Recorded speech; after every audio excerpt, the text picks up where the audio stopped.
All right. Hello, everyone, and welcome to Session 9 of Star Trek Drake, a Star Trek Adventures actual play by Modifius Entertainment. I'm ELH the Game Master, and in a moment we'll introduce our players, but I do have a few quick announcements at the top of the stream. First things first, I want to be extra clear on this one, and it will be in the VOD description as well. Tonight's episode is going to be dealing with themes of loss, death, suicide, and other sort of dark topics. So make sure that if that sort of thing triggers you, that you basically have discretion when you're viewing this. We've already reviewed as a group safety tools, and the players will let me know if it ever gets into uncomfortable territory. But I did want to make that very clear up front, just in case anybody does have a trigger or just has bad mental space, that maybe this one is one you skip. Now that said, on a more positive note, for those of you that follow the Star Trek Adventures book line, the Utopia Planitia book just came out as of 5-6 days ago, 7 days ago. Whatever the case, I'm now doing a experimental new show on Wednesday evenings around 9 p.m. where I'm statting out custom space frames using the Utopia Planitia rules. So if you're interested in seeing me stat things like the horrible Jaeger class, a scimitar, the thing from Star Wars, the name I can't remember at the top of my head. I'm going to be statting a lot of cool things, maybe about 1 to 2 things per stream. Definitely would recommend you coming out and checking that out. Again, that's going to be Wednesdays at 9 p.m. whenever I can do them. But yeah, that's all really the announcements I have, so let's get our play introductions and get started. So, Peter, what you got? Hey everybody, I'm Peter, or Petrus Aquinas on the interwebs, and I play the Xindi Primate Captain Thalen, commanding officer of the Drake. Very nice. Jeremy, what you got? You're also muted, as is tradition. It's got to be somebody, right? All right, so I am Jeremy Eurospy, and I play our ship's chief engineer, Lieutenant Commander A.C. Chatham. And Jeffrey, what you got going on? I'm Jeff, also known as Sunbag. I play the human executive officer, Commander Tucker Cole. And certainly last but not least, Mr. Randy. Hey everybody, I'm Randy. Known as Dr. Nemesis online. I'll be playing Dr. Early Langerhausen, the chief medical officer, also a human. And last session, I got to play him very convincingly as a coma victim. So it's good to be back and animated. Yeah. All right, well, let's get that intro video and get things started.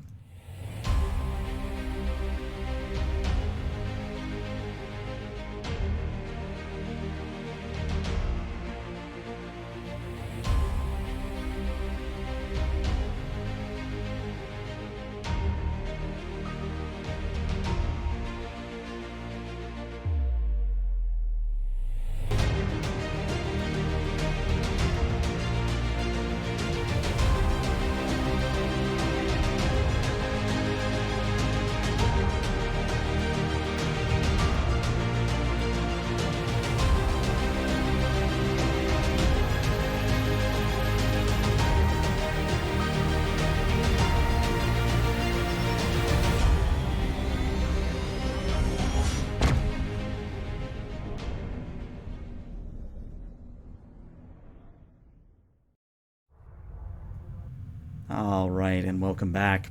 So, again, as is tradition, we have somebody do an opening log, and I believe today that goes to Captain Thalen. So, Captain Thalen, please take it away. All right. Captain Starlog, Stardate 0695.1. After our run-in with the neutronic storm, the Drake has set course for the nearest starbase to repair some of the external damage done to the ship. Commander Chatham and his team have done a fantastic job in repairing all of our vital systems and even getting our science lab back into a semblance of working order.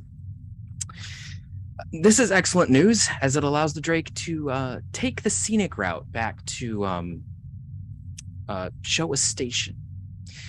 We can now stop and smell the roses, as the humans put it, exploring nebulae, mapping anomalies, and also filling in charts for this area of space, since we are one of the first ships to ever be out here. According to Lieutenant Zygen, we've collected enough data to keep Starfleet cartography busy for at least a month. Currently, we are beginning to explore a rather interesting binary pulsar. I haven't seen one of these stellar phenomena in person before, so it'll be quite exciting to study it up close. On a morale note, though the Drake was not designed for long-haul deep space exploration, the crew has been taking it quite well and have been doing what they can to make the 3-month trip both enjoyable and memorable. I believe a movie night was started in the mess hall on Wednesday nights. Someone must have been reading through the old Enterprise logs to get that idea. I approve. It's a good one. Though, perhaps Ensign Ricky should be barred from choosing the film for a while. I don't think The Room was an exceptionally great film, though it did seem to have some insights into the human capacity for being overly dramatic. I still think a cooking competition might be fun, but I have been told that it would probably be best that I only referee, especially since I'm the captain. Well, I'm off to the bridge. Time to see what this pulsar has to reveal to us. Very nice. You may have extra momentum for that opening log, and you have a momentum from chat, and I have a complication, which I'm going to store for the time being. Oh, hi, Ricky. Yeah. And speaking of Ensign Ricky, we're actually going to address that immediately, where we see the Drake approaching 2 neutron stars that are spinning very, very rapidly, and that's what a pulsar is. It's basically a neutron star that just spins so quickly that it just kind of shoots out a particle stream and looks like it's blinking to the observer. Hence pulsar, pulse. But we're going to sort of zoom in on the midships of the Drake and fly through the bulkheads until we arrive in the sick bay, where Dr. Early, you're reviewing a pad when Commander Cole steps in to see how you're recovering and to give you a report on what Ricky actually did in your absence. Well, hey there, Commander. What can I do for you? Somebody, that's you. On mute, control my mute button. Well, it's good to see you back up on your feet. Well, it's good to be back up on them. I hope I didn't miss too much. If you call missing a miraculous transformation, not much. Ricky really blossomed. Oh, you mean he flew us into something without crashing it? Nope, he's kind of part of the reason you came out of that coma as fast as you did and able to get a bunch of the crew over some of the effects of that neutronic storm a lot faster with that new miracle drug you came up with. Wait a minute. That's the thing I'm reading about on this pad right now. Yeah.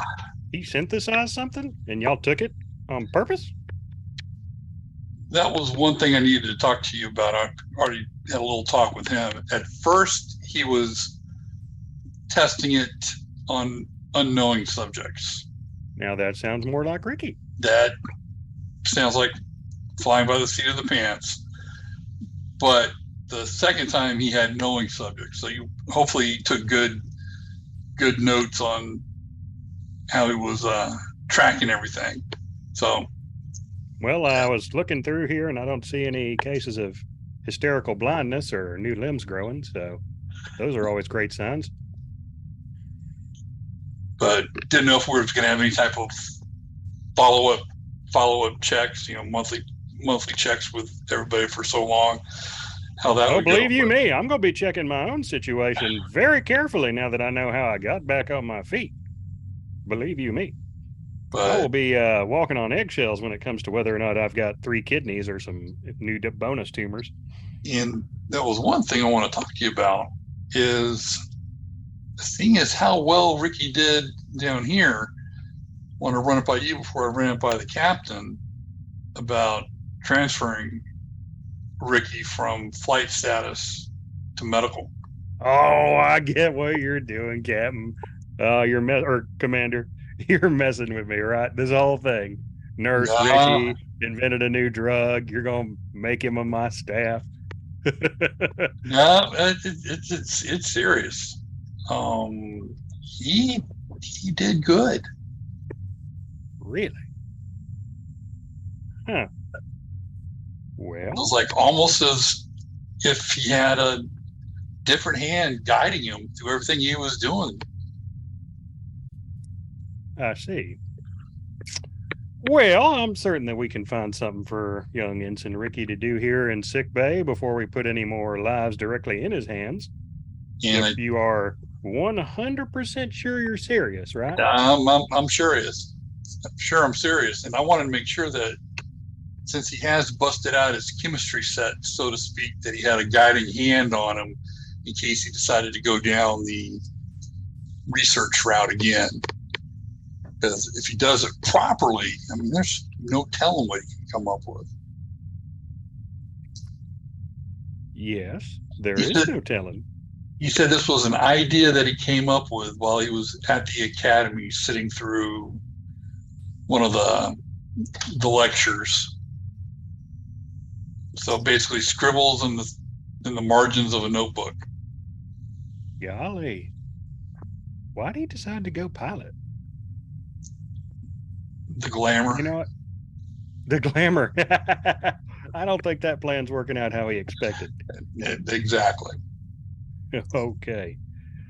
Sure, yeah, send him on down here. I ain't above being proven wrong. No problem. And that still got to get the captain's final okay on the paperwork, but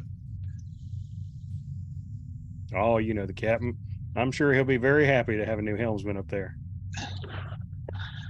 yeah, we're working through them.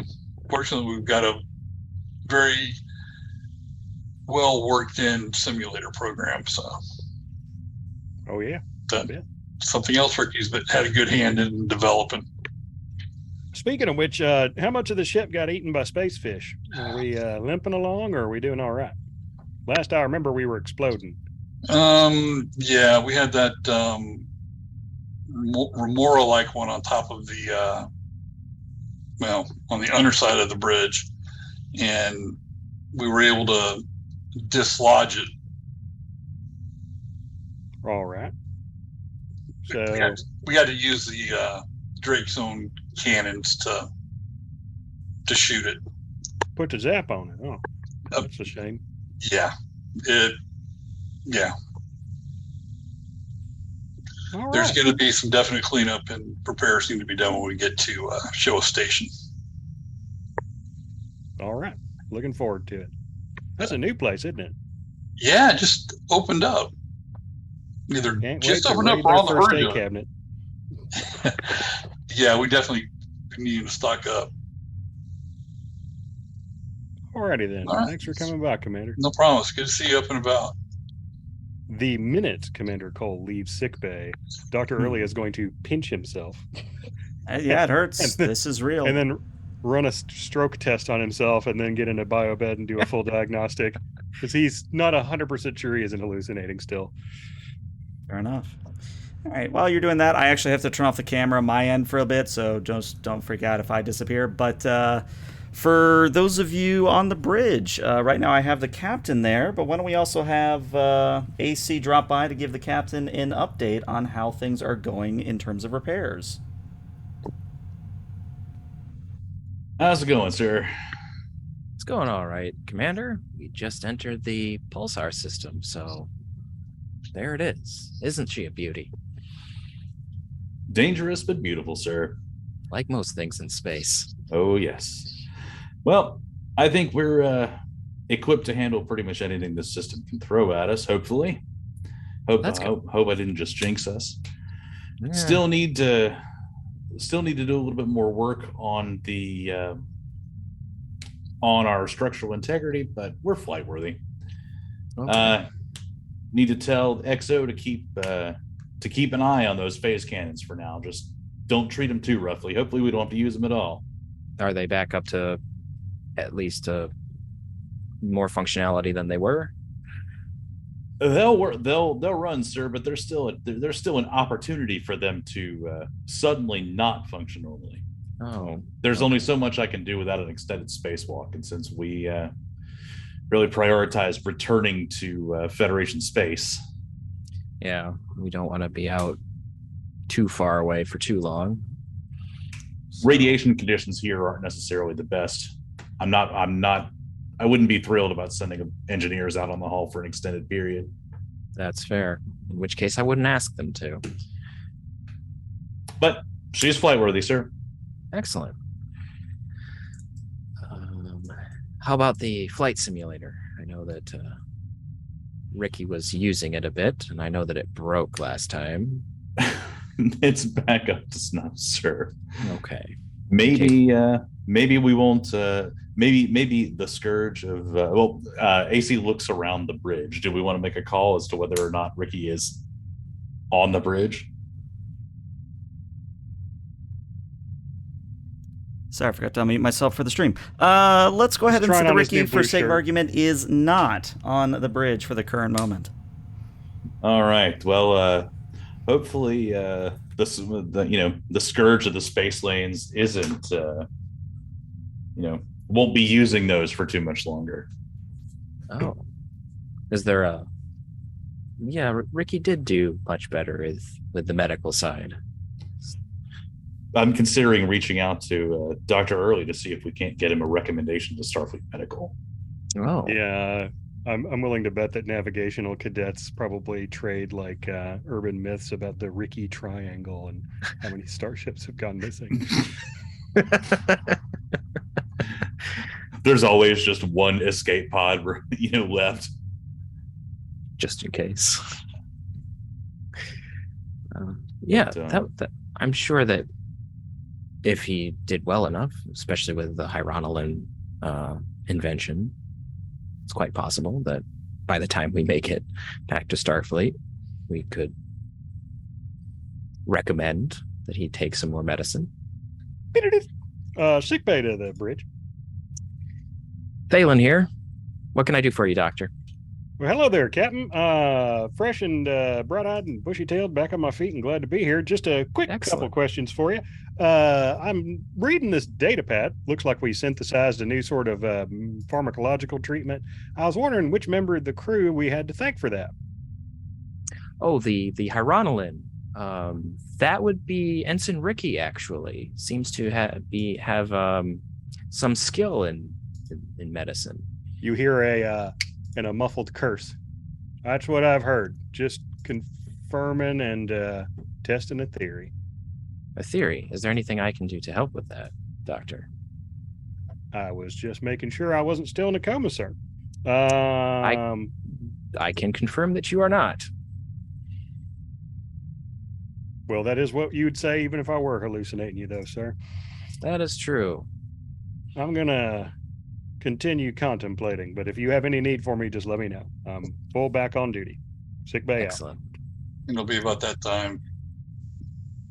Cole comes on up the bridge as well. Says, "Hey, sir, you got a minute?" Sure.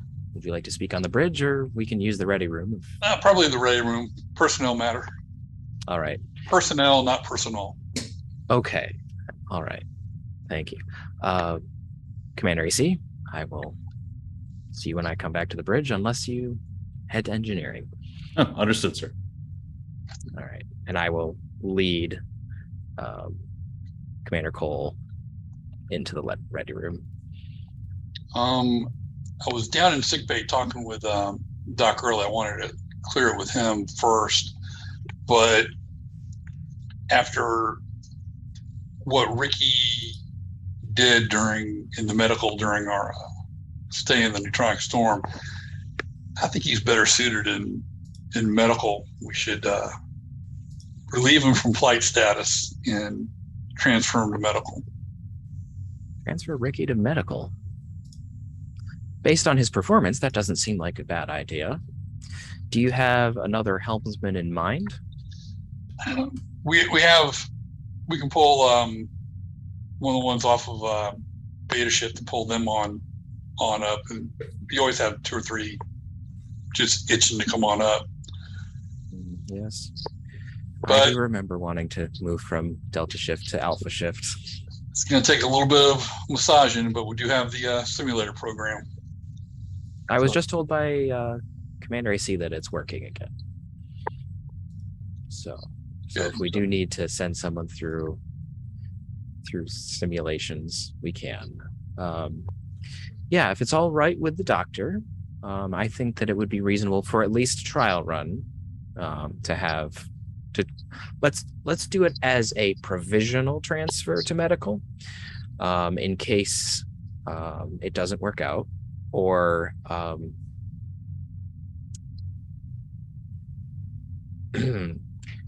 he gets more underfoot for Doc Early.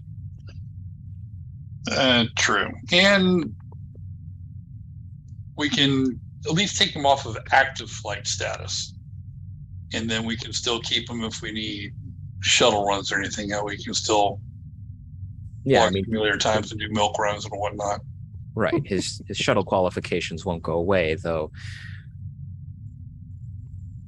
Don't have him pilot the captain's shuttle if I'm traveling. I was going to recommend we use them for VIP shuttles. And oh, no. What about then? Ambassadorial delegations. It's right about then that AC, are you still on the bridge, or have you gone? I am. I'm on the bridge. All right, so this will kind of be at the same time that conversation is happening. So you're on the bridge, you're looking at the pair of neutron stars, and all of a sudden, your science officer kind of speaks up and goes, "Sir, I'm detecting a new ship that's just dropped out of warp and heading for the central point between the stars. Shall I put it on screen?" Yes, on screen. So she puts it on screen, and what you see immediately is almost like a horseshoe crab, if you're familiar with those, where it kind of has that dome-like shell in the front, and then it kind of tapers back into like a tail. And what you're seeing is that it doesn't have any battle damage, though it does look very worn in that it maybe has signs of, well, being in space for many, many a century without proper, well, as you put it earlier, spacewalk maintenance, as it were. And Zygen just kind of shows you that on the view screen and goes, would you like me to hail them, sir? They're not scanning us. They're not powering up any weapons that I can detect. As far as I can tell, they might not even know we're here. Not yet. What can you tell me about the ship? Meanwhile, captain to the bridge. On my way. So both you and Cole step in right as Zygen begins explaining. And she'll cue in Dr. Early so that Dr. Early also can weigh in on this. So, I'm only detecting one life sign, sir. It does appear to be an unknown alien species, and I couldn't make heads or tails of it. Doc Early, anything in these life signs stick out to you? Well, let me take a look.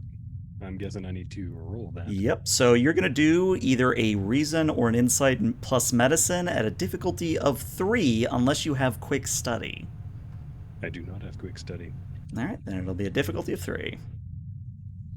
Hang on just a second. I always get these two talents mixed up. What's our momentum currently at? You have 2 at the moment. Also, you are a little bit quiet on my end. I'm not sure if that's the same for stream. Is this better? That is better. All right. I think I'd like to spend that 2 momentum so as I could employ this thing, my walking encyclopedia, I'm guessing. Yeah, but what would be a relevant focus here? Xenobiology, if you don't have it. Okay, yeah. Normally I wouldn't even bother because I'm not much of a xenobiologist, but I've actually been watching this video series on a lecturer from my old school, so I've got some insights on that. Let's take a gander.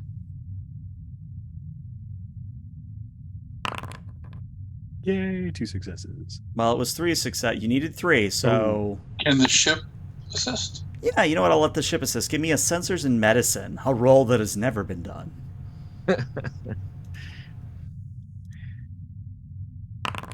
There you go. There's your 3. So, Doc Early, again, there's only so much you can tell from an initial scan of an alien species, but you're pretty sure that this individual is in good health. They don't appear to have any disease that you're aware of. You are able to tell that based on what your sensors can detect, they're maybe like 200, 300 years old. But again, perfect health, nothing you can detect that's wrong. Just, they're old, but fine, all you can tell. Look like they've been around for quite a while, but the life signs aren't in any kind of flux that would indicate disease or decay or medical distress. Probably in good shape. All right. Have we tried to hail them yet? No, sir. I was simply waiting for the order. All right. Broadcast all frequencies. Engage the universal translator. This is Captain Thalen of the Federation starship Drake.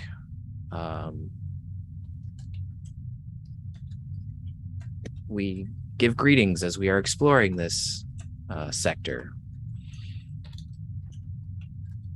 So there's that pause, as there always is for dramatic effect, and then you actually get a reply. And Zydon reports, we're actually getting a video for once, sir. That's new. Oh, on screen. All right. So appearing on screen is an interesting alien, which I guess is kind of a tautology because all aliens are interesting. What I mean by that is you're not looking at your typical humanoid with facial ridges or, with a little bit of prosthetic on their ridge of their nose, like nothing like that. Instead, what you're seeing is something that is decidedly different from what we see in Star Trek. And what I mean by that is they have almost like a reptilian sort of, I guess you would call it muzzle, but it's not very defined. It's almost like a cross between like not a T-Rex, like a raptor and almost like an ape on Earth. So kind of a gorilla ape mixed with a raptor. They appear to be very lithe, as well as very muscular. They do have 4 fingers on their hands, and you can't really see, what their feet are like, but Doc really would be able to infer that they are digigrade, or basically they walk on their toes like a dog or a cat would sometimes. Overall, you would note that they have clothing that would befit almost like a pope on Earth, so very religious-looking clothing. Lots of whites, lots of purples, lots of golds. And he's not wearing a funny pope hat, but he does appear to be collared in some way. I forget what it's actually called, that like black and white collar that Catholic priests wear, if anybody knows what that's actually called. The Roman collar. Okay. Yeah, well, the hat is a mitre, the collar is a collar. There you go. All right. Well, anyway, you see him in this, and he replies in a voice that is very wise, or at least a voice that shows that he's been around for a while, or confirms that fact. And he says, well, I wasn't expecting to run into anyone out this far. Hello, my name is Vom. You said your name was Captain Thalen? Indeed.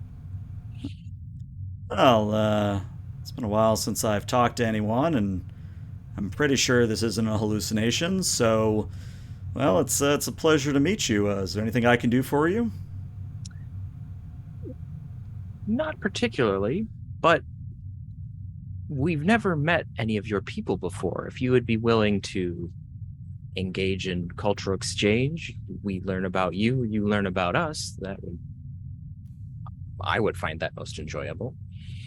So Captain Thalen, because you are skilled in this, and I guess Cole, you can assist on this if you'd like, you notice something about his body language, but in order to determine what that is, I'm going to have you roll. So that's going to be an insight and a command, or maybe an insight and con. I don't know either, though I think it's technically supposed to be con, whatever.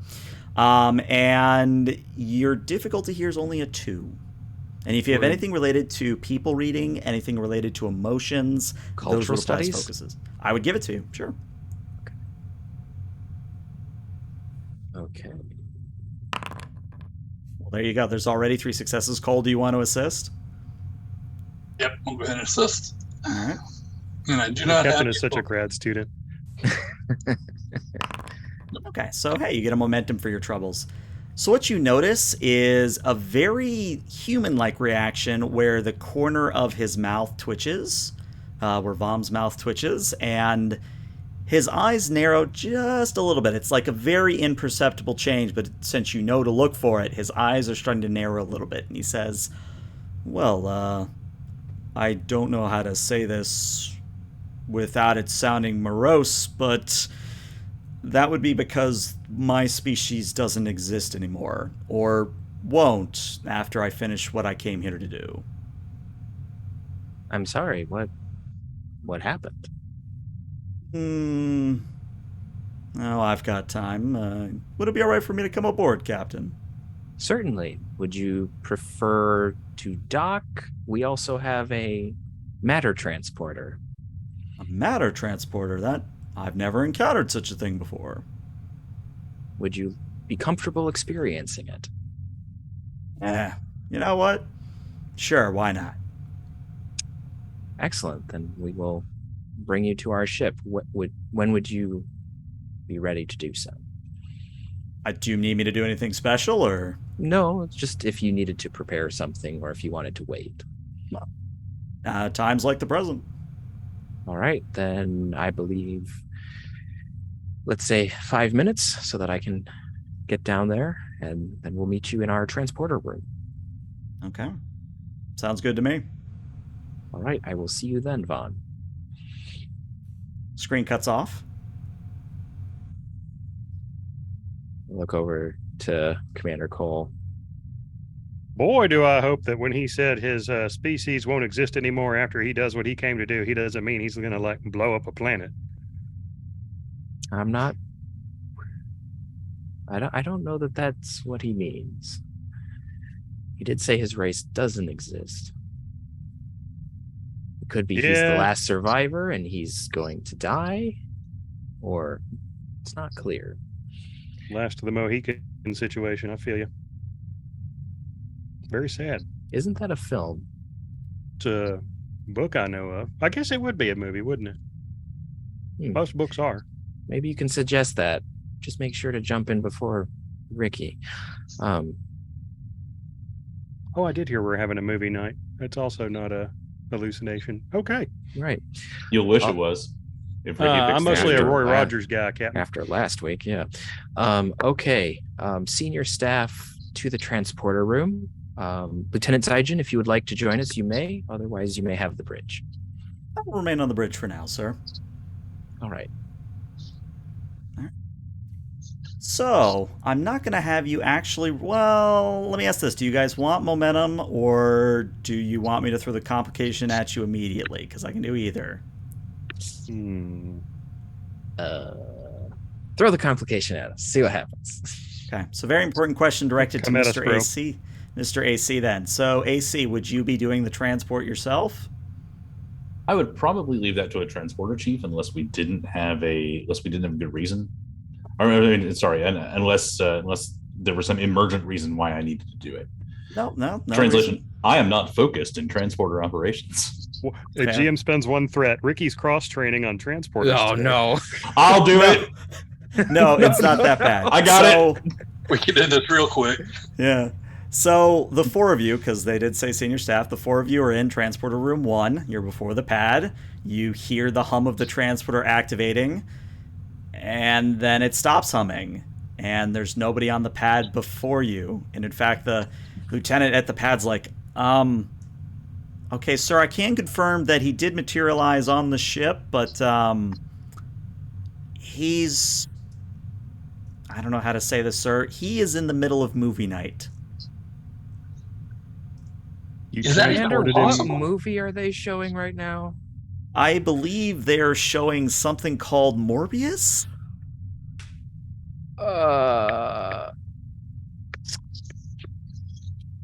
Okay. I'm going to look at the. Excuse me, I Chief. catch that one. I would like to examine the transporter logs. Go ahead and give me a insight engineering as everybody else is figuring out what the hell is happening. Because I am focused in computers. Well, I'll be chief. I've seen many a transporter mishap, but I've never seen somebody send somebody to the movie night. Well, at least it wasn't a wall. Well, they got walls on movie night, sir. All right, so 1 success is all you needed. Actually, everything was fine on your end. The reason it went to the wrong location was because there was a unidentified alloy that messed with the transporter signal in the alien spaceship. So you did everything right, you just didn't know to look for something. All right. Well, let's rescue him from Morbius. I'm sure he will be most confused. Well, I'm curious how the crew's going to react to someone just showing up in the middle of movie night. Yeah, you actually get a tap on your comm badge, and it's a frantic ensign. She's like, sir, captain, commander, senior staff, anybody, hello? Yes. And so, We have a reptilian man pope creature thing here. Was he expected? yes, that is Mr. Vaughn. He was supposed to beam into the transporter room. There was a mishap. Myself and the senior staff are on the way. Hold tight. Okay. Well, I can confirm that he's not freaking out. In fact, he's sitting down and watching the movie with us. He is kind of hogging the popcorn, though. Does he seem to be enjoying it at least? Oh, no, he actually hates it. He's telling us how unbelievable the characters are and how the special effects are actually totally cheap. That he's only been there for 12 seconds. That's amazingly fast film analysis.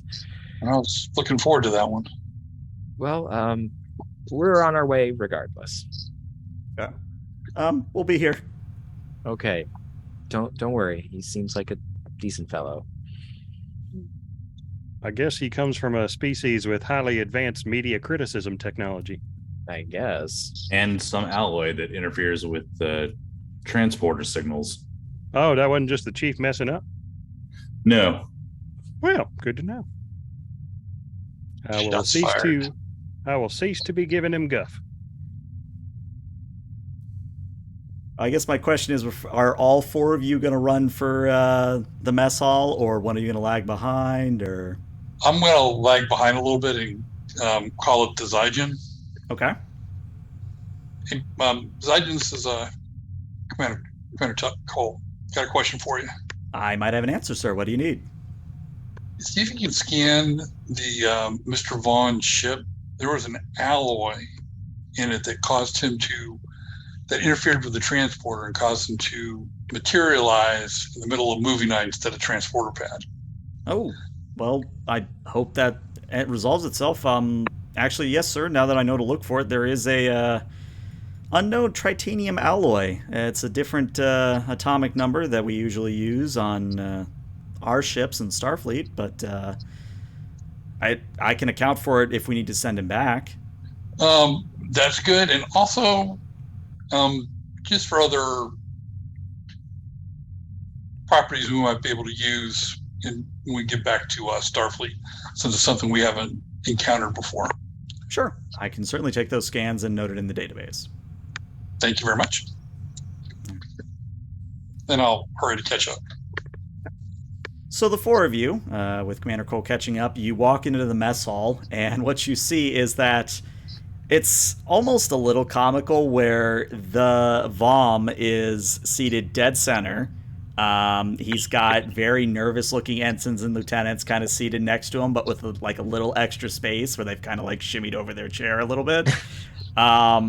Vom has one of the biggest, I forget what the container's called, but the bowl of popcorn, whatever the actual bag of popcorn. Why can't I remember the word bag?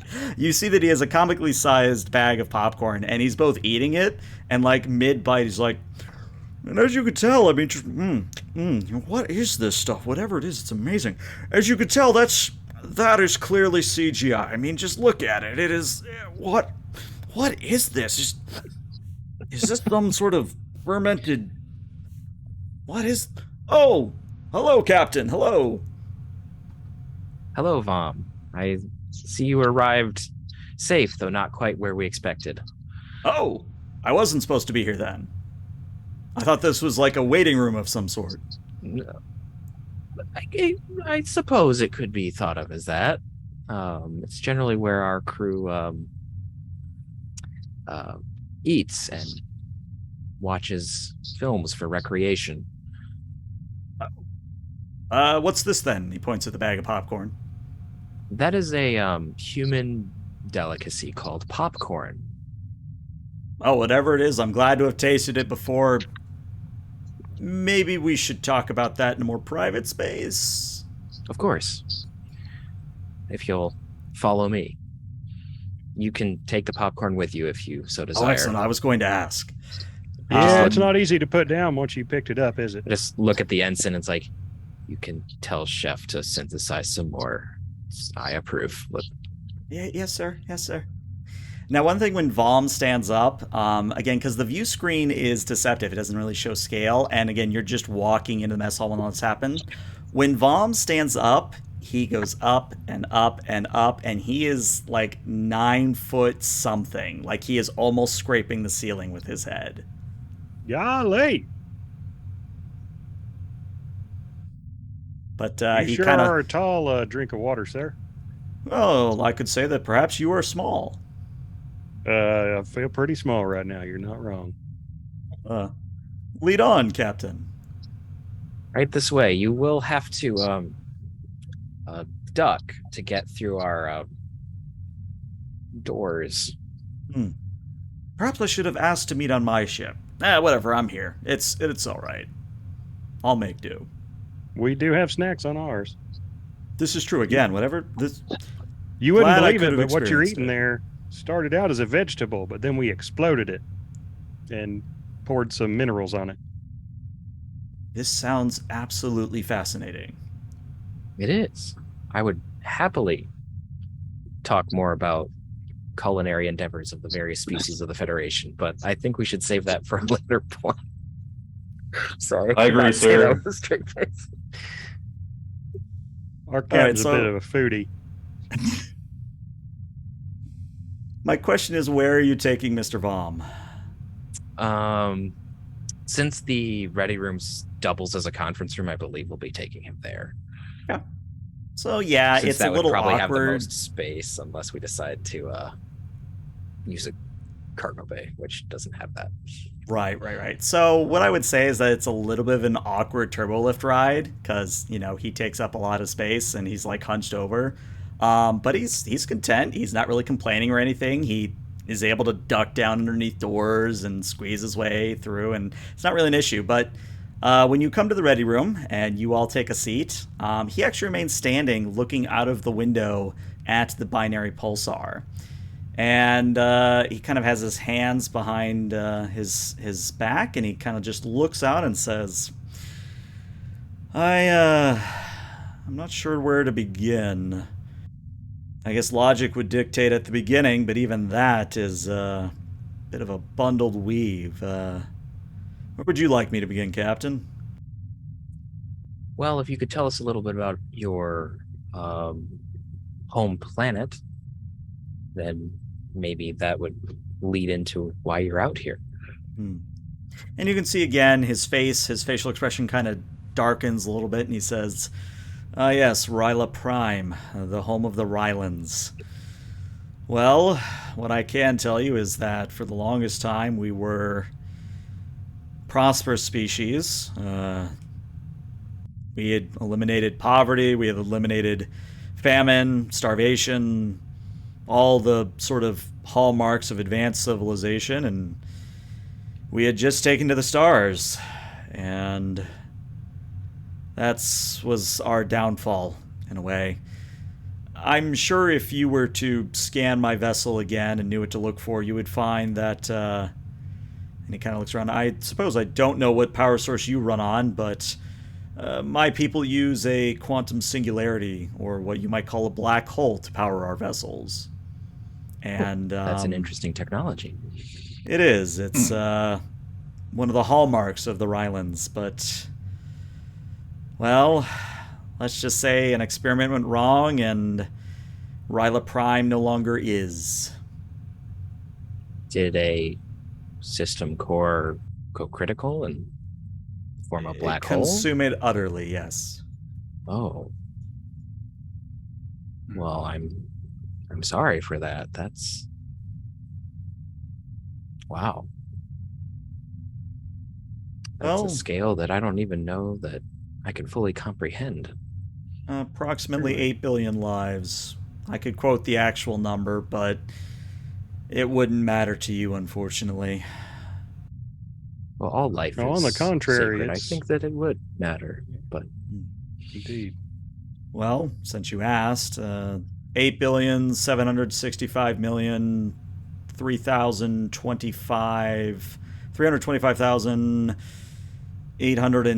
325,833. It is a great loss to the universe.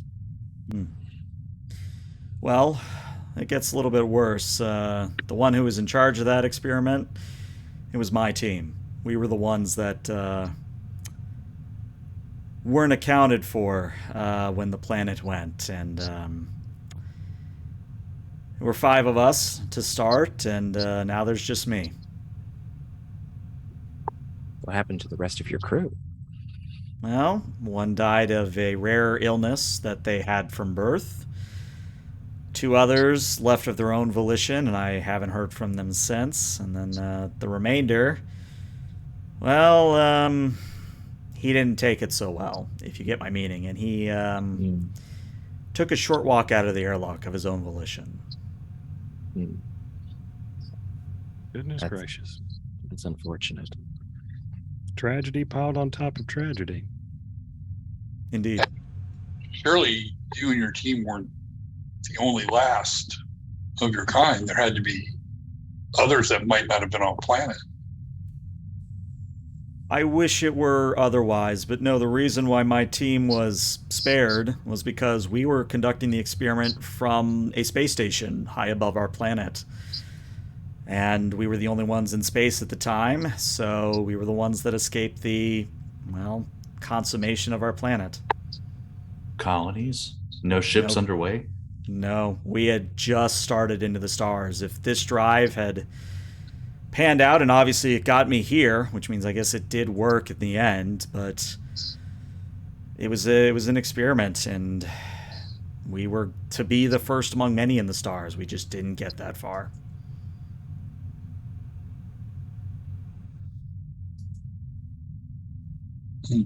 May I ask why this star system? And he actually takes a few bites of popcorn, and then he points at the binary pulsar that you see. And he says, a pulsar is basically a very fast rotating neutron star, and, well, there's 2 of them there. I believe, with a little bit of manipulation of gravity in my own core, I can, well, for lack of a better term, cause the stars to collide. And since they are such a dense star, or as pair of stars, they will merge into one and become a singularity. Why would you wish to do that? Well, absolution. Yeah, I'm going to do some pad math here. Sure. Go ahead and give me a reason, and I think either science. Well, I think it's probably definitely a science. Yeah, give me a reason science, difficulty of 0, so free momentum. Also, I am hearing like bits of myself every once in a while when I talk, so check your sound settings for mics just real quick.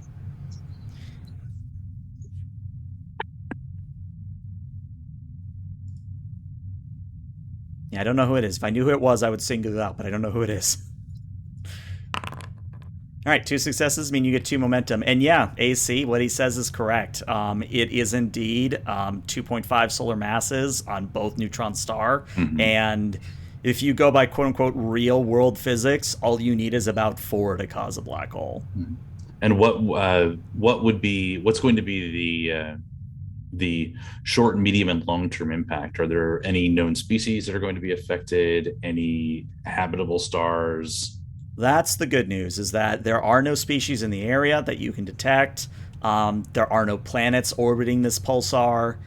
It seems to be almost the perfect resting place, if you get my meaning, where if he does this, it's not going to affect anyone. Or at least it won't affect anyone for the span that you exist, if that makes any sense.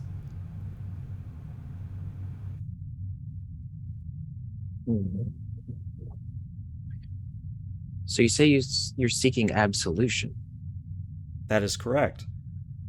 and this absolution involves offering the stars? A final gambit to discover whether or not I could have done anything to prevent what happened to my planet. And if it turns out that there was nothing I could have done, well, I have a singularity to experience the same fate as my people.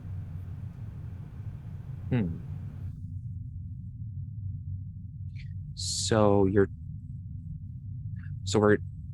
trying to run another experiment with these two stars. In a sense, yes. Okay. You don't expect success, do you? He sighs and goes, honestly, last time I ran the calculation, I'm looking at a 3% success rate. But even if I was successful, it doesn't bring them back. It does not, nor does compounding your suffering. Are you certain that you are coming at this from a truly reasonable standpoint and that your grief is not steering you false? It probably I know that is. among our if I'm being species, it honest. happens. I mean, to be honest, maybe the years and the grief have gotten to me, but How long has it been? well, since the last left my ship, it's been 123 years, give or take a cycle or two. Oh my. So if my medical scans are correct, you've spent nearly half your life with only your crew, the rest of your species gone. That is correct. What an unfathomable burden this must have been. Then, Cole, I think you had something. I forgot. Okay.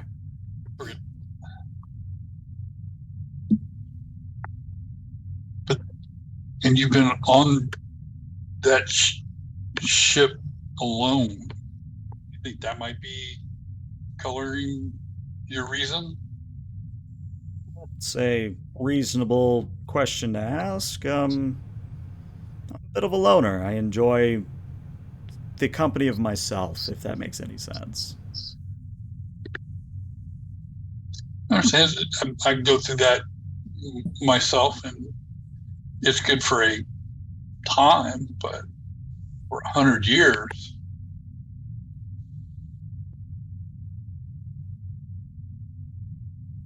I guess That is quite a while. some differences in species, in thinking, even within the human species, which 3 of us here are human. We look at things differently amongst ourselves. Oh, so Captain, you're not actually the same species as these others. No, I am not. I'm a Zindi. Amongst my people, there are several different species. We all came from the same planet. I'm one of those. And we Seem represent sorry, go ahead. Federation. The Federation, and it is a collection of numerous species and planets. Well, I wish my people could have experienced it themselves. But tell me, Captain, and I suppose the rest of your crew, do you have religion in your species? Yes, my species much does so. have a religion. It's a little rocky at the moment. We went through something a little that most don't see very often. Our guardians, at least there were some posing as guardians that were trying to manipulate us into doing horrible things not too long ago. And you see Thalen kind of wince. And Cole is paying rapt attention to this.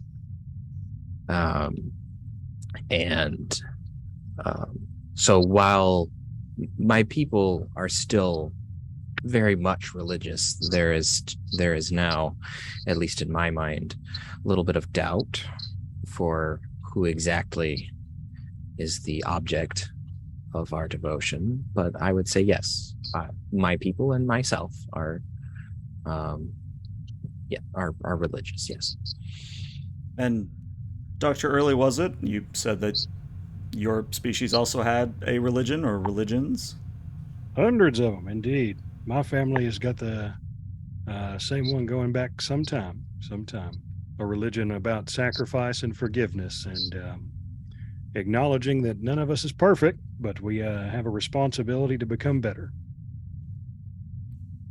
Then let me ask this. Do you have a concept of karma in your religion? More of an informal one, I'm afraid. We believe that whatever cosmic justice may visit us because of our choices and their morality is something that will happen in an afterlife that is not perceivable from the mortal world. That being said, a lot of folks that follow the family of religions to which I belong do informally believe in karma in the living world. I see. Then let me ask this before I provide a rebuttal. Has your federation, have you determined or speculated as to what formed the universe? The Federation, as I understand it, is in general scientific terms, the universe was formed by a Big Bang. Not dissimilar from how your popcorn was formed, actually. Yeah, there you go. Somewhat of an explosion of energy where it came from a point of next to nothing and then expanded into what it is today. Well, and you can see that he's kind of put down his bag of popcorn on the table at this point. Let me tell you what it is in my religion. We do believe something similar, where there was infinite matter compressed in an infinitely small space that eventually broke out and formed a opposite of a black hole, a white hole, I guess you would call it. That is what your Big Bang sounds like to me. But the reason I say that is because my species' religion, we very much believe in karma, but we also believe that this universe will expand and contract forever. It will go through a cycle of rebirth again and again for as long as time exists. And every single mistake, every single nightmare, every single karmic justice that is delivered to you will happen again and again and again. We don't know how many times we've been through the cycle, but all we know is that we only have the one chance to get it right. So I'm sorry, I'm just trying to understand. Do you believe that you are reliving the same life, or is it you live a new life in another period? The same life. Or is the universe repeating itself and you live your own life over again? You've got it correct. The universe repeats itself. But if this experiment of mine does succeed, if by impossible odds that 3% becomes a reality, I think I can break the chain the next time the universe comes around.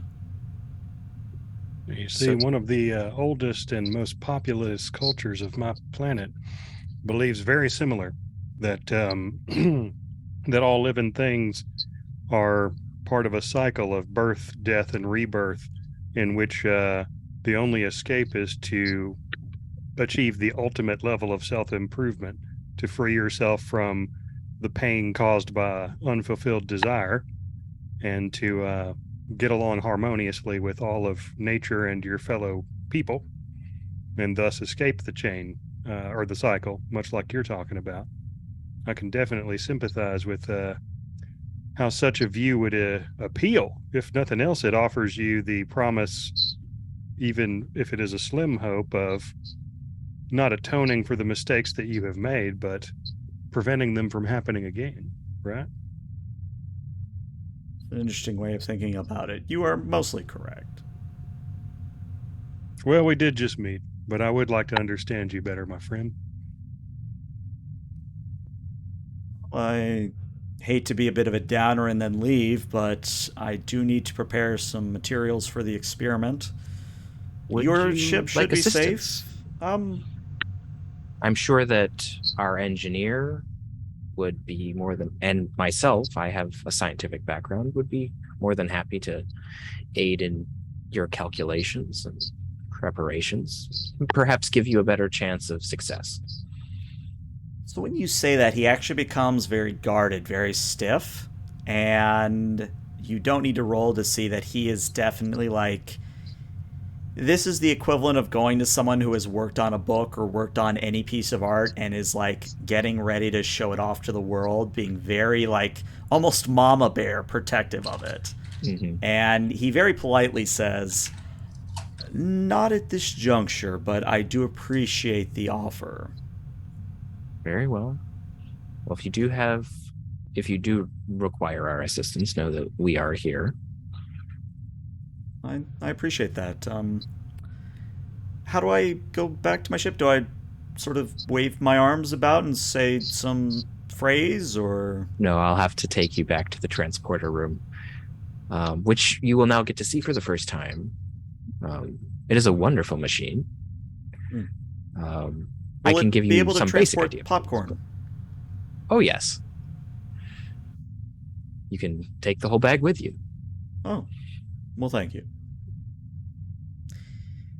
And then, as the captain escorts Mr. Vom down to the transporter room, that's where we're going to take our 5 to 10 minute break. We'll be back shortly, everybody. Stick around.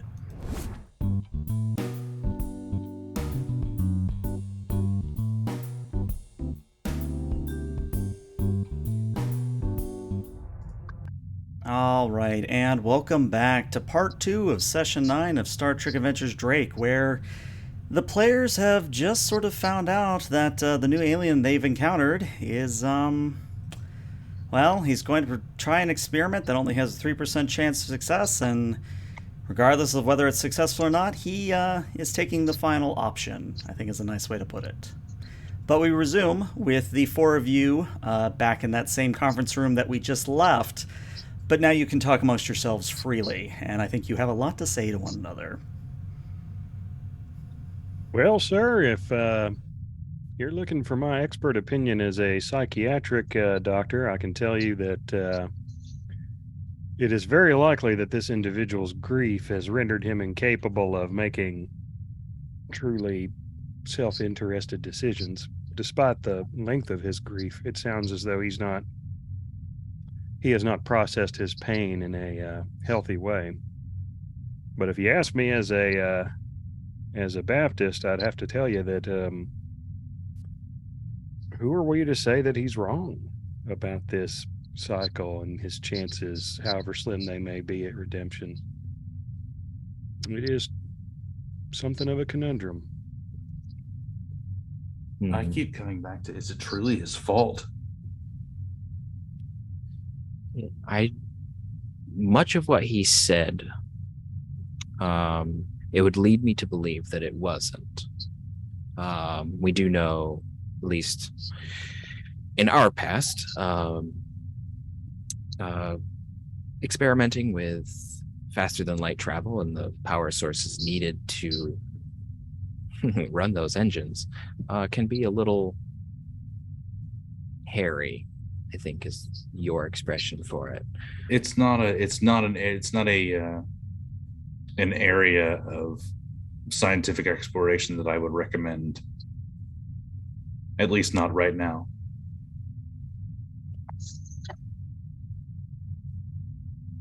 And I can see, I mean, he's been on that ship for 100 years alone.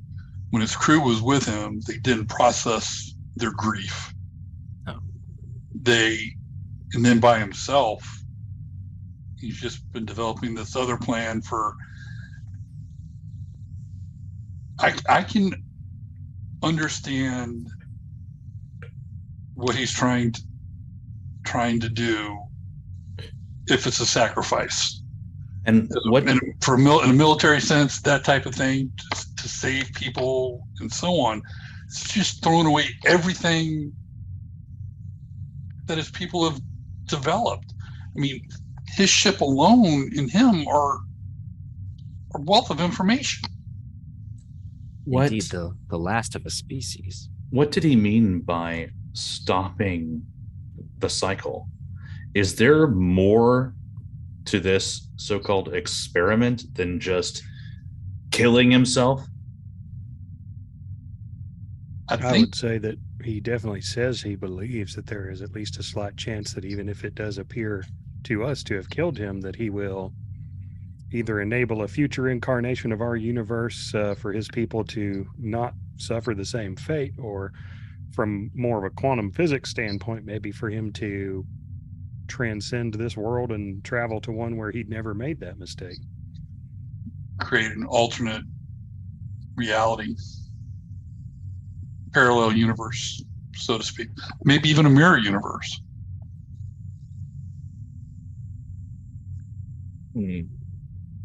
GM eyes threat.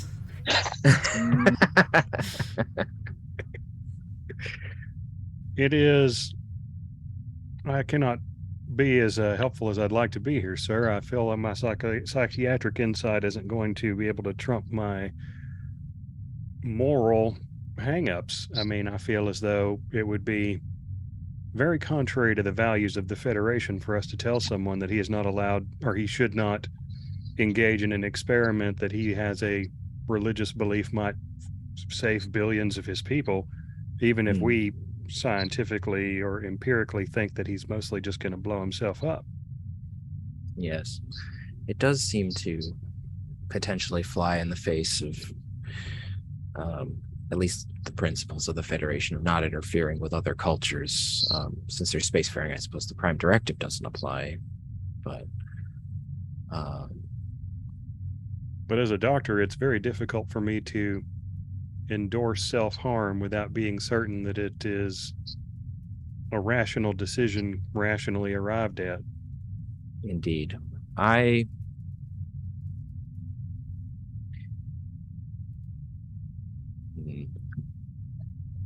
do not.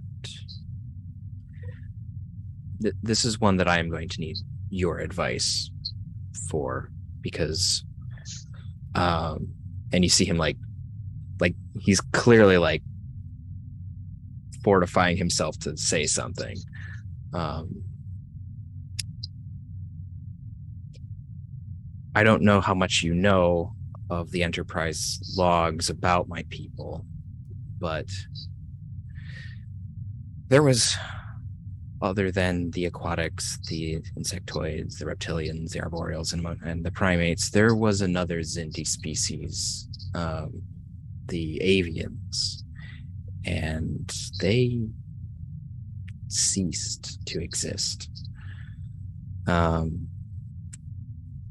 And so nothing of them survives. We have a few scraps, but not much, especially since our home planet was destroyed. And at least coming from my perspective, to lose an entire species, especially all of its knowledge and everything all at once, there won't be anything left, is not something that I would want to live with. We had a similar situation on a previous mission, but that was a computer. And it was actively trying to kill us, so we did have that. Yes. But I do not want to lose another sapient being for nothing. The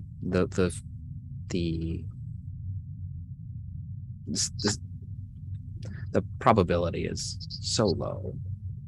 It's basically fatalistic. And I do not want to see another species just simply vanish from the face of this universe. There's a beauty in all of the known universe and the unknown. And to lose something makes all of us less, in a way. I don't think that this is quite the thought of the Federation on this matter. But it is where I stand. Now, we bring this to action. What do we do if he decides to go through with his plan? I think for the time being, we should try to speak with him to try to dissuade him. Doctor, I think that may be more your area of expertise. Maybe help him through understanding some of his grief. Help him understand that it's not his fault. I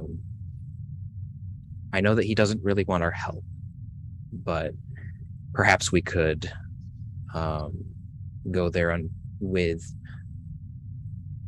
the intention of preserving some of his species knowledge. Commander, I see you may be able to, if he allows it, access the logs of the incident, and perhaps we can show him that it was not his fault. If nothing else, we can make certain that similar incidents don't happen elsewhere in the Federation. True. Yes, perpetuating a loss of life through scientific accident is not something that I would like to see happen. Well, Captain, I very much appreciate you giving me that insight into the mindset and history of your people. But what I will say is, I very much would like to speak with our new friend and determine whether or not his pain has overwhelmed his reason. But I will draw the line at attempting to dissuade him from pursuing his beliefs. If that is the conclusion you draw, that we must attempt to talk him out of doing so, I'll have to defer to your diplomatic skills and merely give you my assessment as a doctor. That seems reasonable. I do not wish to step on his beliefs, if at all possible. I know how strongly beliefs can be held. I myself hold some, but I do think that we should at least attempt to help him through this, and maybe he'll realize on his own that there's no need to simply end it, and his species and all of its existence at this present time. Understood. Let me devise an approach, and I'll see if I can't talk to our new friend. I'll excuse myself to do that if that's all right. Of course, Doctor. All right. Thanks. And after Doc leaves, the other thing is, if he's trying to create a singularity, what I know about astrophysics is black holes are bad. Do we want a black hole to be thrown up here in what right now is kind of the middle of nowhere? But who's to say in 100 years this doesn't become, or could become, a major travel lane? Ship lane, yeah. Yeah, that is something to consider. Let's see if we can get Zygen calculating probabilities. I'll get with Zygen. I've already started running the numbers, sir. Oh, excellent. I also need to make sure I have a safe radius that we can retreat to if we actually go through with this. Indeed. The gravity of the singularity shouldn't be much more than the two pulsars together. I just don't want to play with the gravity well, and I just don't want to deal with the chaotic. Well, the creation of the singularity will be violent. We need to be able to warp away, and so that's definitely why I don't want to be too close. Indeed. The release of energy that would come from that alone. It will be astronomical, I believe would be the term. With your permission, sir, I'll consult with Zygen. There's a lot of gravity to that statement, sir. I think you broke Peter, not the captain. I think you broke Peter. Good job. Phelan's just going to kind of look at you for a second. Yes, I believe so. Yes, Commander AC. Please work with Zygen, see what you can come up with. Thank you, sir.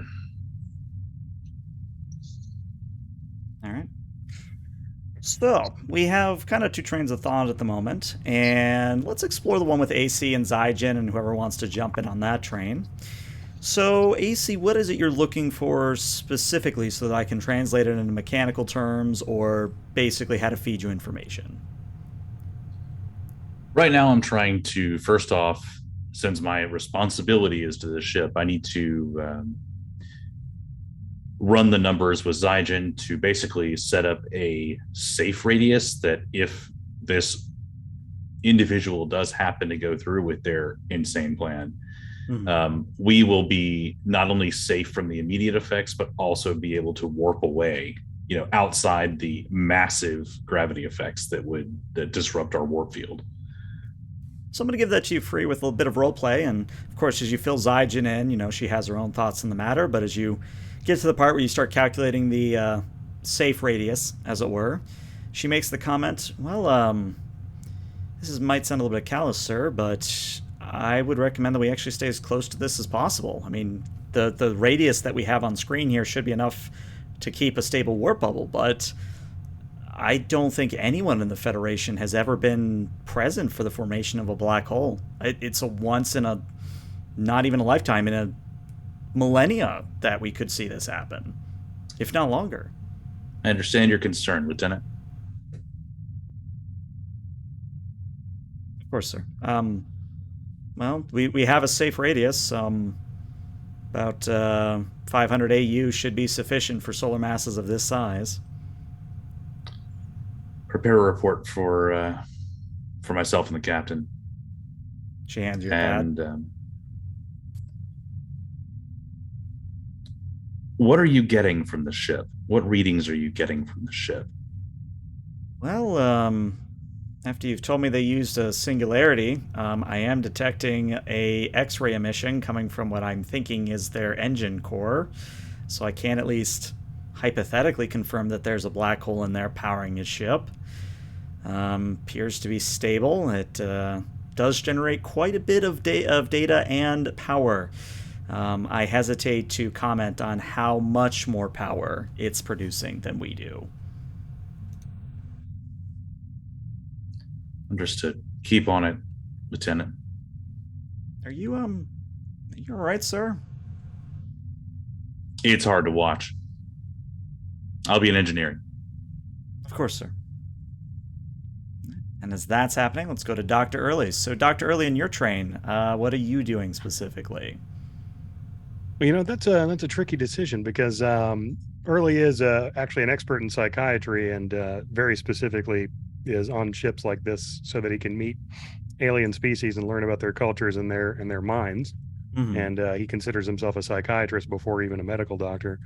Mm-hmm. That being said, I, as a player, am not as well versed in stuff like grief counseling, so I'm not super sure. Like, I would like him to probe conversationally Vaughn to determine whether or not he's irrational with grief or if he's just, made a decision that he's come to over a long time, and that's just the way it's going to be. Like, whether or not basically he's healthy mentally, but I'm not really sure how to RP that out. That's okay. Sometimes we enter into subject matter that sometimes maybe your role is better, to handle that sort of thing, where you might not be an expert and we just sort of use dice as a tool to move past that. But I do want to do dice in a fair way. So here's what I'd like to propose. Why don't we do let's call this a presence in medicine. This is you using your character's knowledge of psychiatry. I am going to set the difficulty at a 4 to assess whether or not you think his, as you said, his grief is overriding his judgment. And you do have 4 momentum to spend, and it looks like I've got 2 complications stored up. I might refund them, but let's see what happens. You just got a momentum from chat as well. Let's see here. The maximum number of dice I can buy would be 6 momentum, right? It would be 6, but you can give me 5 momentum and 1 threat. Let's do that. I feel like, the last survivor of a species' life is on the line, and presence is my worst stat. So Rowdy or Early has a lot of presence, but he doesn't have a lot of control over it either. So he's kind of a blunt instrument when it comes to talking. So let's do that, and I assume my focus of psychiatry would apply. Oh yeah. That's what that's 5 dice and using a focus, correct? Correct. And let me just turn that momentum counter down to 0 and cross my fingers. And I do have cautious medicine, so I'd like to use that to re-roll that 18 if that's okay, or both of those. Got 2 of them there, but what I would point out is that you need to crit on this one, otherwise we got to talk about determination. You may roll a single d20. I would still re-roll the 18. Yeah, I'm gonna re-roll one of them. So let's see, using a focus, 1 die. Okay, you're at 3. So actually I'll offer this instead of determination. Determination, I guess, is still on the board, but here's what I'll offer. You can succeed, but you're actually going to make him a little bit frustrated in the process, which might affect how the others can approach Vom in the future. That would be the success at cost I would offer you. Well, yeah, I mean, Early's not subtle or quiet, so he's used to frustrating people. And also, I mean, like I said, this person's life is on the line. They're the last of their kind. I'm willing to, cross a few social boundaries to get what I need out of this, to make sure we can, say that we're not abandoning someone in need when we don't intervene. Okay. So here's what you learn before I switch to RP mode. Here's what you learn. He actually seems rather grounded. He seems to be very cognizant of what he's attempting to do and how insane it is for him to even attempt it. In a way, I guess you would say that you understand that he is, as he said, seeking absolution, and he's very, very, for lack of a better term, faithful that this experiment is how to do it. But where the RP thing comes into mind is when you start to probe him on, hey, is there any other way? Can you share any information about your species? He gets very defensive. And we'll say, for sake of argument, you just are talking through a vid screen. You're not actually present physically on one of the ships. You're not just on one ship. But he kind of leans back on the view screen and says, I don't know that I like this line of questioning, Doctor. I can't say that I'm a fan of it. I mean, I thought I've made it very clear that this is the only way I can atone for what has happened to my people. I understand. And your instincts serve you well. I have ventured to the absolute fringes, if not a little bit beyond what is considered polite discourse in a diplomatic situation like ours. But I must confess that on a very personal level, I had a strong need to understand you and your situation, and I'm genuinely very grateful that you have chosen to have this conversation with me, even though it is somewhat inappropriate. And I promise you, I will not impose on you further. Well, it's been a pleasure, Doctor. And then he cuts the comm. And then I will contact the captain. Okay. Sick bay to Captain. Thalen here. Well, Captain Thalen, not to put too fine a point on it, but I would say that in my professional medical opinion, Vom has a healthy mind. He has processed his feelings of this situation over centuries, quite literally. And while it might be on our psychiatric and moral understanding, the scale of his grief, I do not believe it has overridden his higher reason. I believe he is pursuing his beliefs in a way that very much makes sense to him. Thank you, Doctor. Do you have any recommendations for further courses of action? Well, sir, as I said before, I feel that my personal beliefs and Starfleet's beliefs are going to have to diverge here. It is much like our new friend. I do believe there is a world beyond this one, and that's the one that matters the most.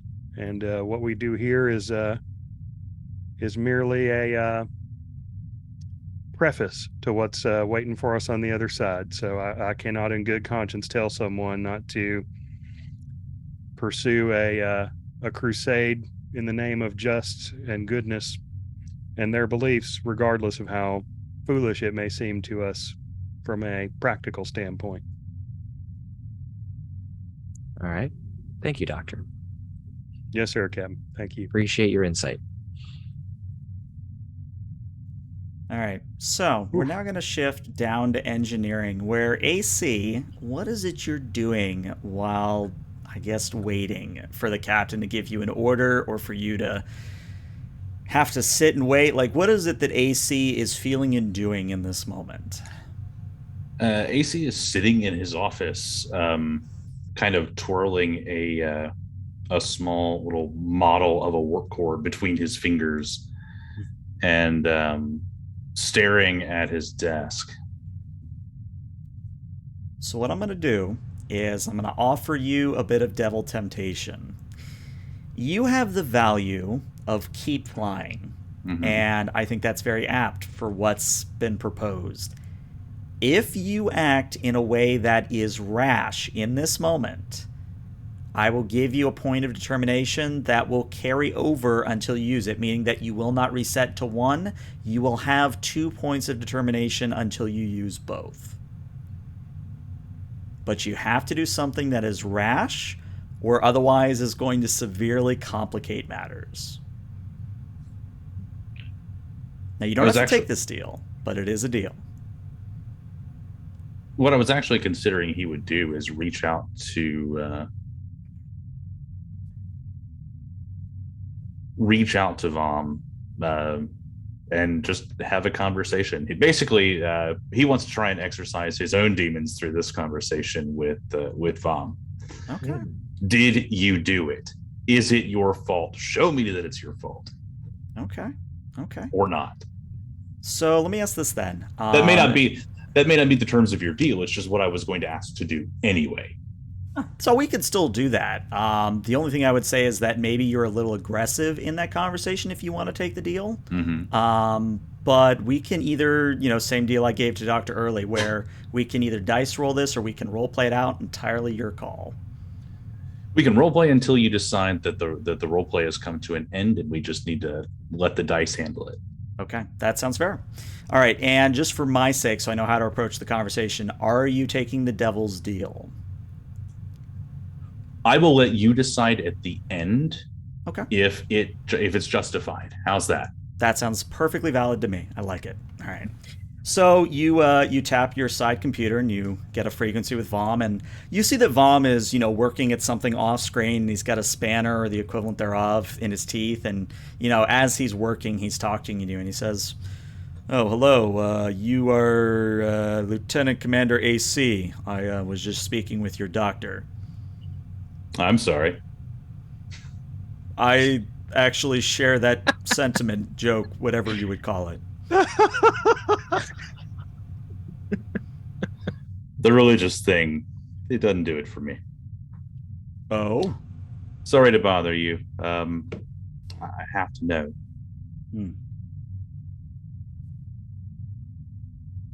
How do you know that you did it? And you see that his motions begin to slow and he comes to a stop, and he puts down his tools and looks at the viewer and says, I was the head of the experiment. I approved every part of the experiment. But how do you know? Did you push the button? Was it a miscalculation? I'm sure you've had hundreds of years to go over the numbers. How do you know? And you see him kind of a little taken aback. You see him kind of like leaning back a little, and he says, his voice gets deadly quiet. Like, I'm trying to do him deadly quiet, but it's hard to stream and be deadly quiet. So just imagining him getting that way. I know it's that way because I did push the button. I did give the go-ahead. I did ultimately cause the problem. That's indirect responsibility. Do you know for a fact that it was your fault? If you did it, then go ahead, but prove it. Not just, I was in charge. Did you do it? Was it truly your fault? How do you know? How do you know? You can have your point of determination. Let's do this. Give me a presence, and I'll let you decide which discipline, because this could be from many different angles how you want to approach this. But it's got to at least be a presence.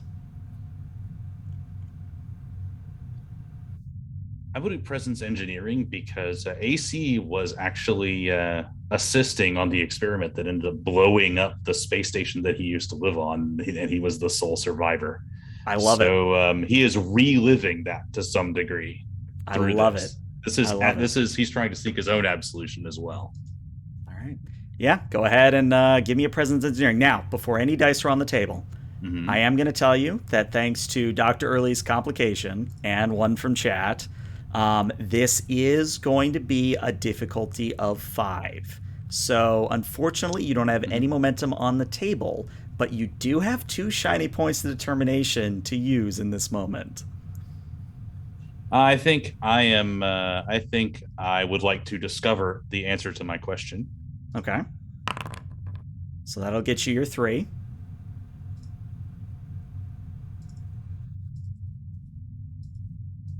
And I'm going to use them all. Okay. And let's see, does that give me 2 dice, or do I owe you another threat to do this? Are you also using determination for the 2 free successes is the question. Yes, actually, it is. Thanks for the determination. It's important enough to the character that yes. Okay. Then you would have to give me 2 threat and your 3 momentum to roll 4 dice, and then when you go into the roller, hit yes for using determination, and it'll automatically show up. Okay, then yes, I will do that. I will give you 2 threat. He is not in control right now. Fair. And I need to see 5. Let's see what happens. I'm not going to use a focus because this is just... Yeah, this is just interpersonal. No focus would help you here.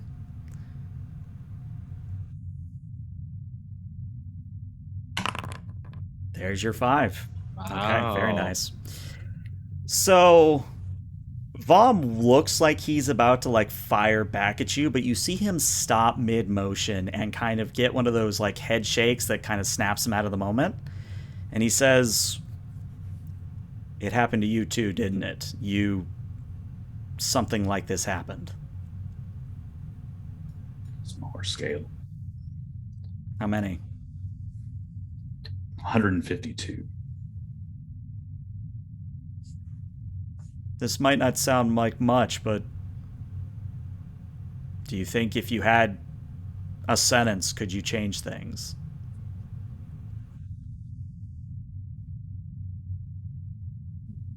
The right sentence at the wrong time. That's all I'm trying to do with this experiment, is send what might be a fool's errand. But in my case, the right sentence at the wrong time could change everything in the next go-around. Now, I'd have to do a little bit of work on my end, but if you think you can do the same, change things with a sentence, I can send your message too.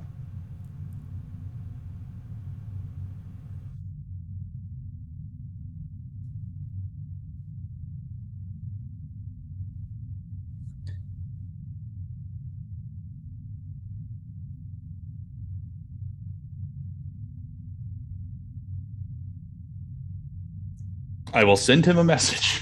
Okay. A text message. So he looks at the sentence, nods, and says, "All right, well, everything on my end should be ready within the hour. Looks like you're already backing off to a safe distance. I'll give your captain a call on your bridge before I engage the experiment." Do you have a history Of myself or my people? of your people? Would you like a copy of what I have? Yes. We don't get to have histories, but our people do. And he essentially sends you the Encyclopedia Britannia about his species. Do you want us to preserve this, or do you want just me to have this? I think as someone who has experienced what shouldn't have ever been experienced, I'm going to leave that to your discretion.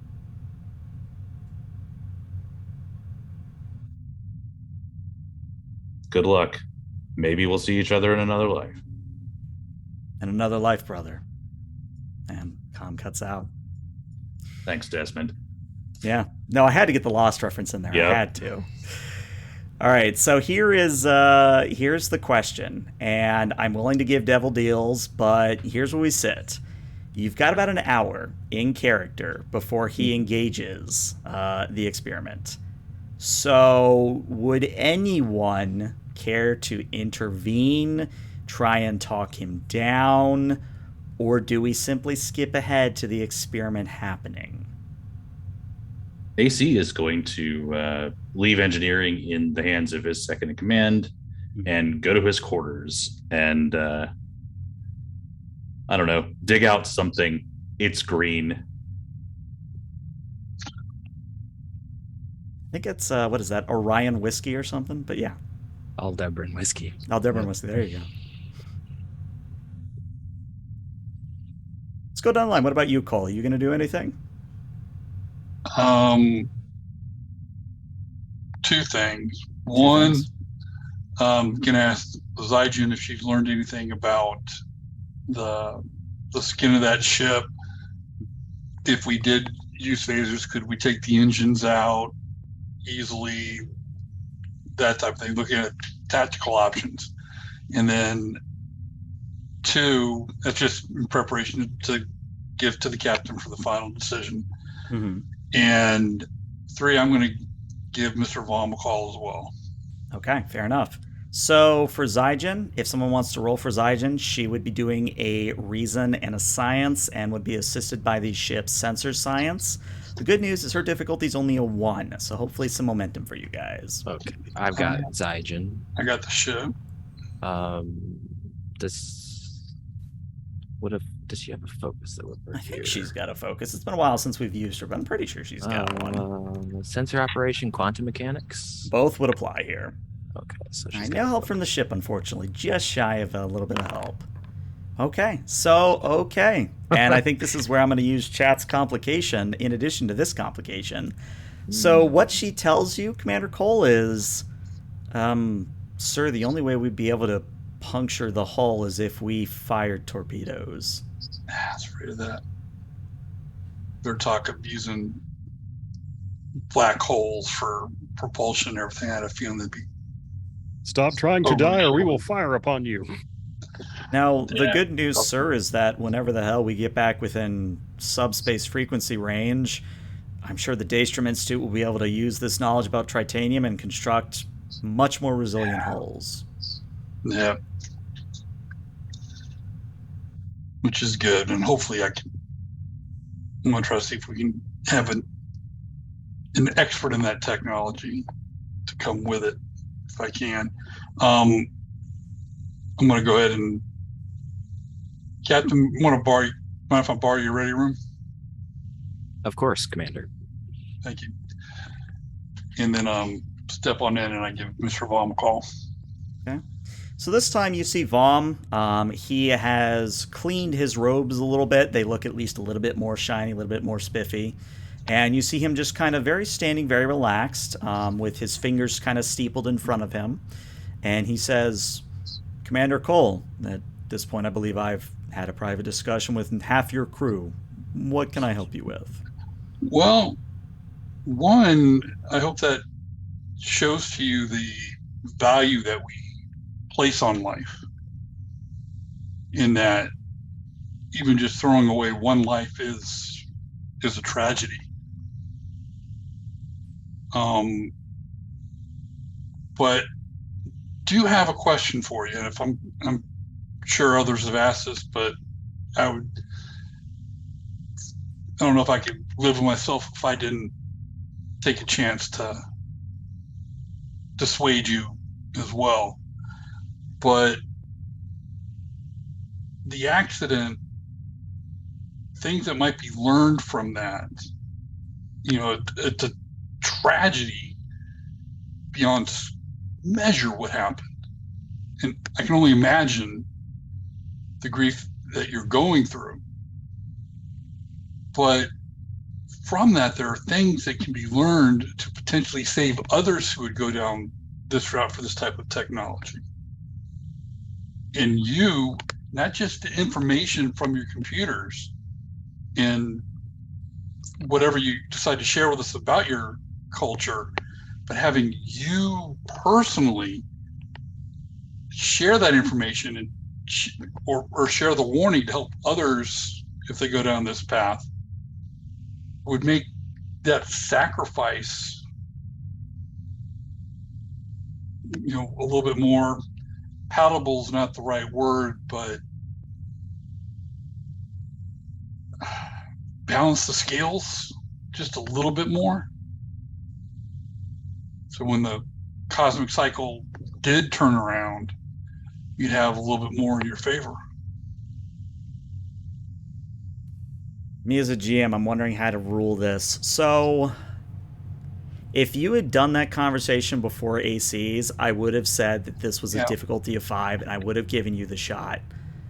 But me as a GM, I'm sort of playing devil's advocate for myself, where it's like, yeah, I can give you the rare difficulty 6. I can make you shoot for the moon. But there's also a part of me that thinks maybe this is just impossible. Maybe there isn't a role here that could convince him. Tell you what, this is what I'll do. That way it's fair and impartial, because I'm all for the dice telling a story. As everybody who knows me, I say it often enough. I'm going to roll a challenge dice. If I roll an effect, you may attempt this difficulty 6. But if it's anything but an effect, what you ask is impossible, and I'll roll play to that effect. So let me roll the challenge dice. All right, so here's what's going to happen in the role play. Mr. Vom is going to nod and say, I understand that you perform a first officer duty, and managing and taking care of people is second nature to you. It's your job, more or less. And even though I'm not among your crew, I suppose it is difficult to see someone engage in the activities I'm about to. However, I must tell you that I cannot be the person you ask of me. I am willing to share some data on the quantum singularity drive, but I cannot be there to teach it.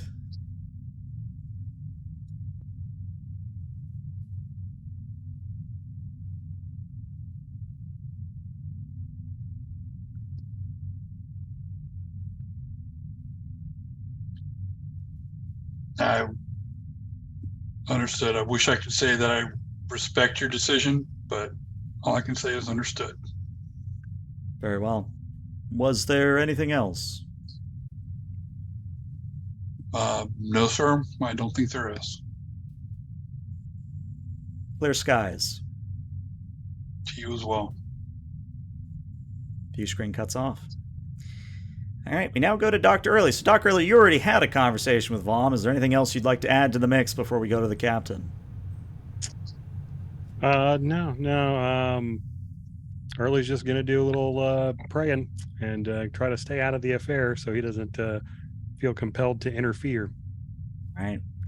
Then we're going to go to the captain here. So, Captain, you have been made aware of most of what has occurred, the conversations that occurred. Obviously, AC hasn't shared his side because he's enjoying something green. Yes. But for the most part, everything that we've just role-played through, you're aware of. Would AC have let the captain know that he has the encyclopedia yet, or is he keeping that to himself? Okay. Okay. And I would have shared with you that if we can't, we'd have to blow him up to destroy his engines. Mm-hmm. Okay.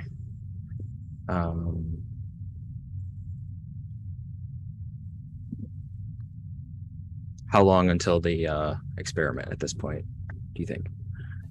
5 minutes? Okay. Vom was going to contact me, right? I might have said that. Yeah, right. He was going to call you right before the end. Yes, I remember. Yeah. So I guess my question is, did you want to have a conversation before that, or are you just waiting for him to call you at this point? Given what,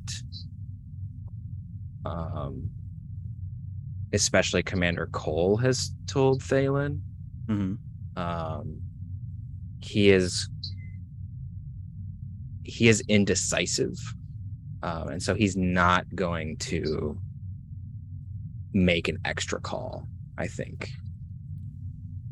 Then let's say, for sake of argument, that Cole and Thalen, you guys are on the bridge when the call comes in, and Vom. Go ahead. Thalen is fidgeting with a small coin-like object. Okay. Very much a group of fidgeters. I love it. Like, I even have an infinity cube that I've been fiddling with this session. So yeah, you get the call. Vom appears on the screen. Again, he kind of has his fingers steepled in front of him, and he says, "The experiment is about to begin, Captain. As I made the joke to your Commander Cole, I believe I've spoken to most of your crew at this point, but I believe you have. I would like to say that in these final moments, that they have brightened my spirits." Well, I'm glad of that. I'm glad that we could bring some joy near the end. Is there... I don't believe there's anything I can say. Vom,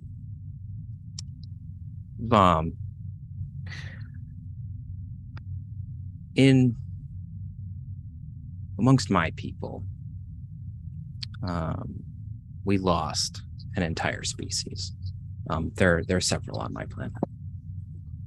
And it was, needless to say, the loss of many individuals and many lights in the universe was difficult. But we lost also everything that made that loss meaningful. We don't have much left of them. And so I know you've already heard it from my first officer. So I will just say this once. And realize, sir, that I respect your decision. I understand. I too hold very strong beliefs. I understand where this is coming from, if that makes sense. But I would ask, first, I have to ask, would you reconsider being the last one to help the legacy of your people, that they are not forgotten in what may be only one cycle of the universe, but we would be lesser for losing all of what you are.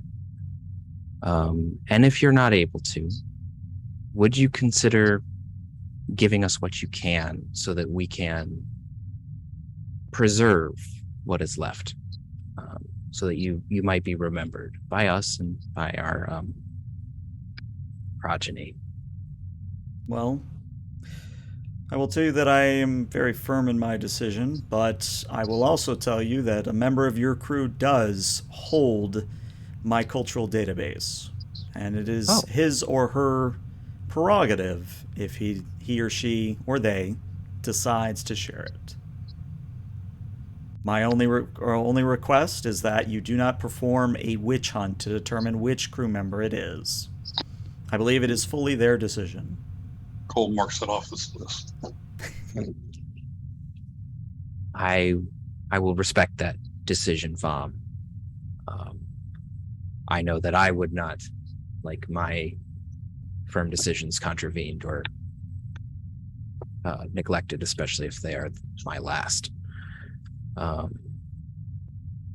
So there's a bit of beeping on Vom's side. I hate to cut the conversation short, Captain, but it's time. Before I go, there is one final thing I will say, and the beeping's getting louder and louder and louder, and you can hear a high-pitched whine coming up on his side of the screen. Just because we repeat it over and over and over again doesn't mean we can't enjoy the time that we have. And then his entire screen goes white, and the view screen shifts to a picture of his vessel approaching the neutron stars. And his ship begins to glow with a ominous light, and then a beam of that same light lances out and intersects the space between the pulsating stars. And we see that the pulsars get closer and closer and closer until they smash together in a cataclysmic way that throws even you at a safe distance. It causes the entire ship to rock, and just even with inertial dampers, like you were being thrown about the ship. But you watch best you can as all of that light is sucked in, and a void literally forms before you. And Vom's ship, when the light finally, all of it is sucked into the black hole, he is no longer. There is no sign of him on sensors. And I think Zygen reports, he's gone, sir. And we got a lot of cool data, but we need to get out of here before the gravity well expands any further. Okay. You see Thalen like white knuckling the coin that was in his hand. He just kind of lowers back to the armrest. Very well, Lieutenant. Ensign, looking to the helm, set a course out. Keep us within sensor range as long as possible, but best safe speed out of the system. Aye, sir. And he kind of leans back in the command chair, looks at Commander Cole. We witnessed the absolute death of civilization. Aye.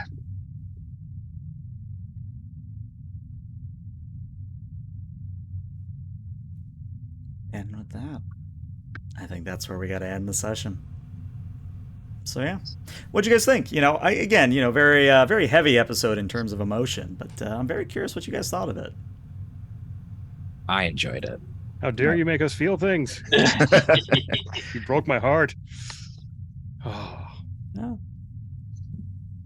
And I will, considering the emotional nature of the situation, I will totally forgive AC Chatham for saying, "I heard you talk to our doctor. I'm sorry." Oh no, that was great. I loved it. It hurt me in my feels. Oh yeah. Bravo. You guys did roleplay very well. I definitely enjoyed that on my end. But yeah. All right, so this is where I'm going to end the recording. So Twitch, stick around, but YouTube, we're going to see you later. Bye-bye.